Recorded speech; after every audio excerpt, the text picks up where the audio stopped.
My name is Claire Bennett. I'm 27 years old. It happened during a regular weekend family dinner. My stepmother slammed her fork down on the table so hard the plates rattled. She turned straight at me and shouted, "Either you give your room to your younger brother, or pack your bags and get out." She didn't lower her voice. She yelled it right in the middle of a dinner I had helped pay for, in a house my late parents spent their whole lives building. Diane sat there with that entitled little smirk on her face. Her son Brandon sat next to her, quietly grinning like he'd already won. No one said a word to defend me, not one person. I didn't cry, I didn't beg, I didn't waste a single breath arguing with people who mistook my patience for weakness. I just took a slow breath, set my silverware down, and stood up with my back straight. "All right," I said calmly, "I'll go pack my bags." They thought they were throwing me out onto the street. What they didn't know was that while they were busy playing masters of my parents' house, I was already holding the keys to my own freedom, and a legal surprise that would tear their comfortable little world apart. That same night, the cold Portland fog wrapped around my car as I started the engine and drove away. Rain turned into a steady drizzle on the windshield, matching the quiet anger sitting in my chest. I checked into a small boutique hotel downtown, carried my 2 suitcases upstairs, and locked the door behind me. The second that heavy oak door clicked shut, the noise of Diane's greed finally disappeared. I sat on the edge of the bed, kicked off my shoes, and opened my laptop. Numbers had always been my anchor. Unlike people, numbers never lied. I logged into my high-yield savings account. $212,000. Every single dollar of that money I had saved through years of discipline, even while covering most of the household expenses for the last 2 years. After my father passed away, I quietly swallowed my grief and carried the financial weight of that house alone. Property taxes, roof repairs, every utility bill. Diane and Brandon lived there completely rent-free. I had done it out of respect for my father's memory. I thought keeping the family home together somehow honored him. That dinner made me realize I had just been funding my own disrespect. I opened a message from my best friend Rachel Morgan. She's a real estate agent, and for months she'd been telling me to stop sacrificing myself for people who only saw me as a walking bank account.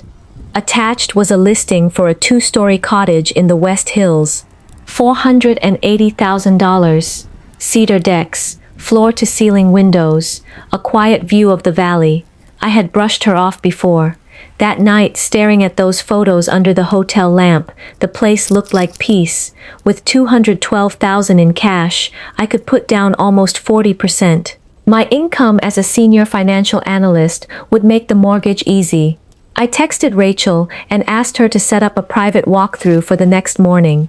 She replied in under a minute. For the first time in years, I wasn't planning my life around people who took everything I gave them for granted. 5 days later, I held a warm cup of coffee and drove up into the West Hills to close on the house. Morning mist hung low over the winding roads. After the wire transfer and final signatures, the agent handed me a set of brass keys. I unlocked the front door and stepped inside. Sunlight poured through the tall windows onto polished hardwood floors. I walked out onto the wooden deck and listened to the wind moving through the pine trees. For the first time since my father died, I felt safe in a place that belonged only to me. That same afternoon, I drove downtown to meet my estate attorney, David Ellison. His office smelled like old books and quiet confidence. I handed him the original deed to the family home and my father's death certificate. I told him everything. How Diane had taken over the house like it was hers, how she had ordered me to leave my own bedroom. David reviewed the records carefully. Then he leaned back in his chair. Because my father died without a separate will, Oregon inheritance law said the house belonged jointly to his surviving spouse and his child. Since the property had been purchased by my biological parents long before the second marriage, my legal share was 50%. The house was worth around $500,000. My half equaled $250,000. Diane had zero legal right to kick me out. She didn't even own the place alone. I looked David in the eye and told him to draft a formal notice. Two options. She buys out my $250,000 share within 30 days, or the house goes on the market for a court-ordered sale. David nodded. Given her lack of income and terrible credit, a buyout was almost impossible. A sale was inevitable. I signed the retainer with a steady hand. The legal wheels were officially turning. 4 days after I moved into my new place, my phone started blowing up with texts from Diane. She sent me a shopping list: prime steaks, imported wine, an expensive custom birthday cake for Brandon, and demanded I transfer $200. Same arrogant tone, same expectation that I still owed them. Sitting in my quiet sunroom, I felt something cold and final settle in my chest. I texted back, "If you want a fancy party, pay for it yourselves." Then I opened my banking app. Years earlier, I had added Diane and Brandon as authorized users on my credit card for emergencies. I had forgotten to remove them.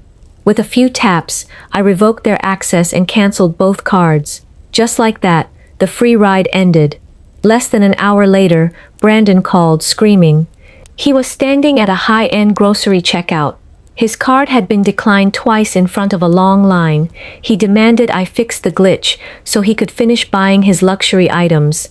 I let him rant for a few seconds, then answered calmly, "There's no glitch. My financial sponsorship of your lifestyle is over."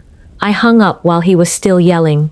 Minutes later, Diane called back, shaking with rage, calling me a cruel, ungrateful stepdaughter. She threatened to call the police and report me for abandoning the house. I actually laughed.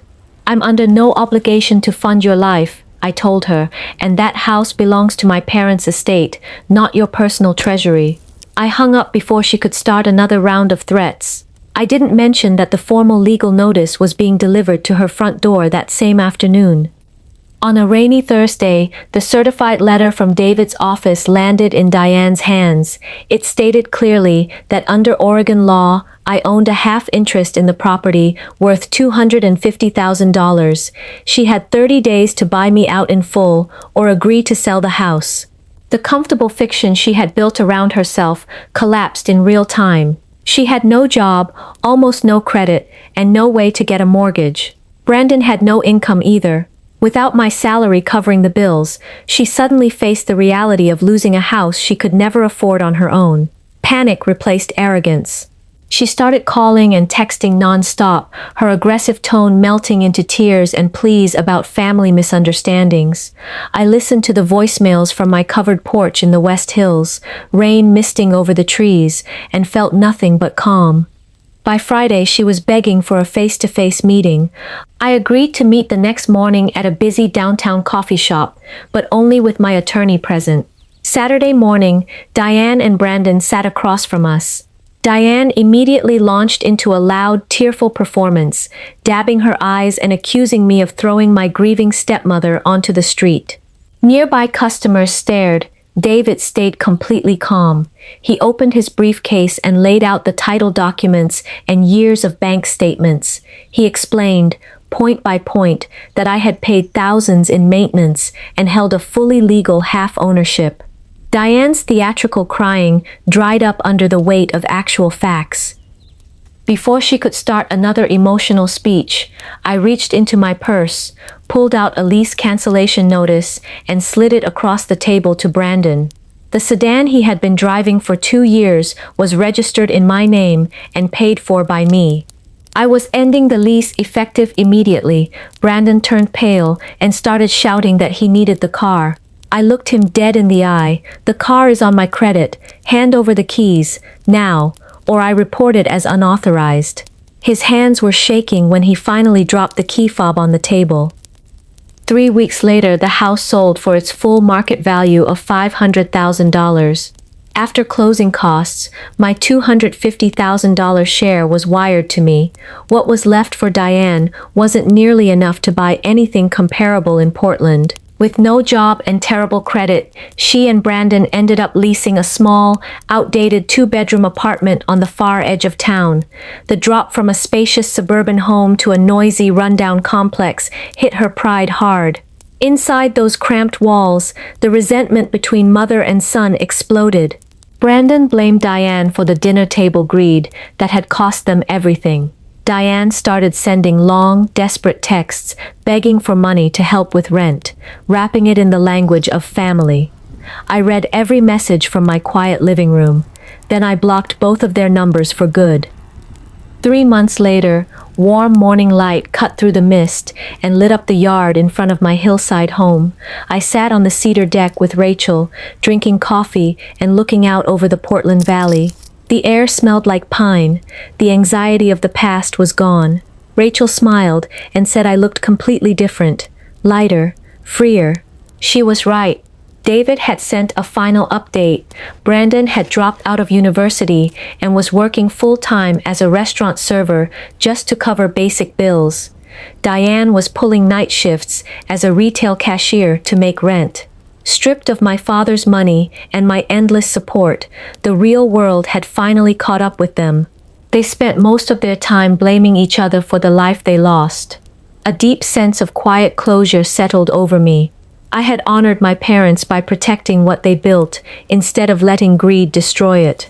I had refused to let guilt or emotional blackmail decide my future. My father's true legacy was never meant to be a free ride for people who showed no respect. It was meant to give me the chance to build a safe, independent life on my own terms. Sitting in the sunlight, surrounded by trees and silence, I knew my parents would have been proud of the strength I finally claimed. I took a slow sip of coffee and felt the last weight lift off my shoulders. I would never look back. From that day forward, my energy belonged only to my career, my real friendships, and the peaceful home I had earned. I held my head high, a woman who finally knew her worth and refused to let anyone take it from her again. You know, we've all been through some good times and some real tough ones in life. And today, with a little curiosity in our hearts, we just sat down and listened to one hell of a revenge story that happened to a friend of ours. So, how did you like the story? Definitely let us know in the comments. And listen, if you've ever had a moment where someone treated you like you were nothing, and life eventually proved them wrong, we'd genuinely love to hear your story. Send us your revenge story, your comeback, a voice note, or even a video at kaynatrevenge@gmail.com. We feature the most powerful ones right here on the channel. Your story deserves to be heard. Email us. We're listening.